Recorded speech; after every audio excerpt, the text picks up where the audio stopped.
Tout a débuté à l'aérodrome de Nkamba où le jet transportant le chef de l'État Félix-Antoine Tshisekedi Tshilombo a atterri vers 12h30. À son arrivée, le président de la République a été accueilli par un comité restreint avec en sa tête le gouverneur de la province du Congo central. Le cortège présidentiel a ensuite pris la direction du temple qui était déjà rempli des fidèles et invités venus de partout pour célébrer le 100 années d'existence de l'Église de Jésus-Christ sur terre par son envoyé spécial, Simon Kimbangu.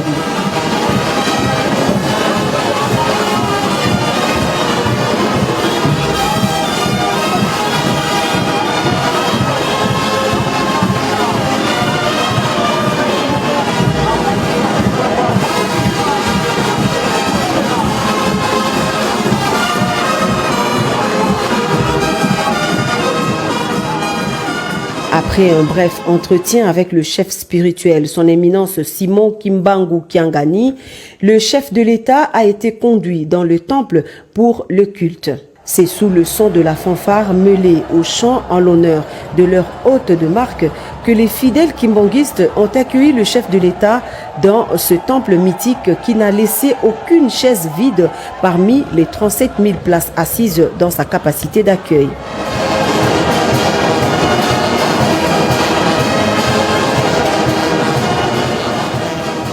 Le chef de l'État, Félix-Antoine Tshisekedi Tshilombo, a quant à lui loué les qualités d'un homme qui, le 6 avril 2021, recevra de Dieu la noble mission de libérer le peuple noir de l'emprise coloniale. Né ici même en Kamba, dans l'actuelle province du Congo central, un certain 12 septembre 1887, le prophète Simon Kimbangu fut un homme au départ ordinaire, à qui, selon les témoignages concordants, Dieu confia la mission de libérer le peuple noir du joug colonial. Catéchiste doué de dons de la guérison et éphémère employé des huileries du Congo belge à Kinshasa, ex-Léopoldville, Papa Simon Kimbangu s'est particulièrement distingué par un enseignement du christianisme s'imprégnant de la nature intrinsèque de l'environnement l'entourant, mais également par la commission d'action défiant toute rationalité, notamment les actes de guérison et de résurrection réalisés respectivement sur les dames Kiantondo et Dianayaku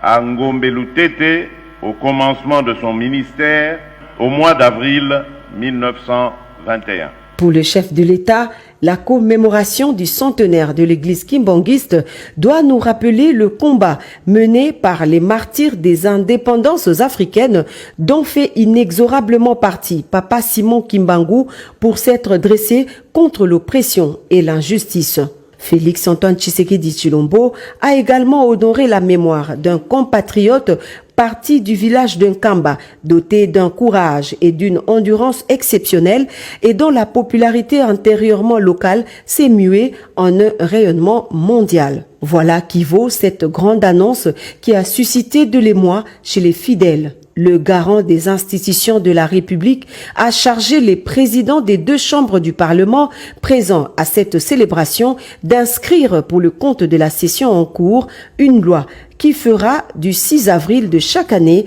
une journée chômée et payée sur toute l'étendue de la République démocratique du Congo.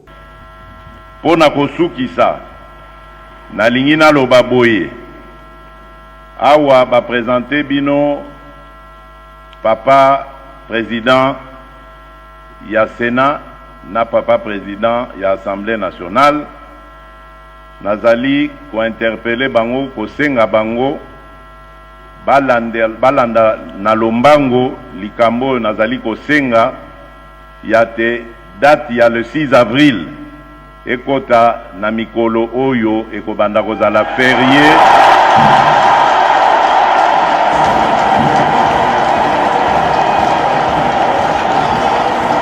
Le chef spirituel, son éminence Simon Kimbangu Kiangani, a remercié le président de la République pour avoir tenu promesse.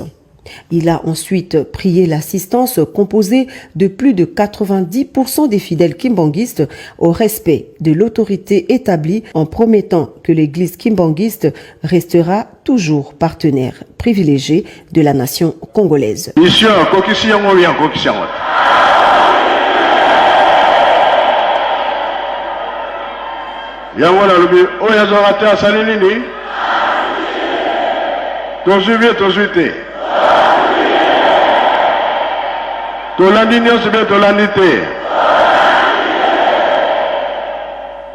Auparavant, le directeur de cabinet du chef spirituel a donné la symbolique du 6 avril avant de retracer succinctement l'histoire de la vie du prophète Simon Kimbangu et les grandes lignes du kimbanguisme, un mouvement lancé par son initiateur avec comme leitmotiv la libération de l'homme noir.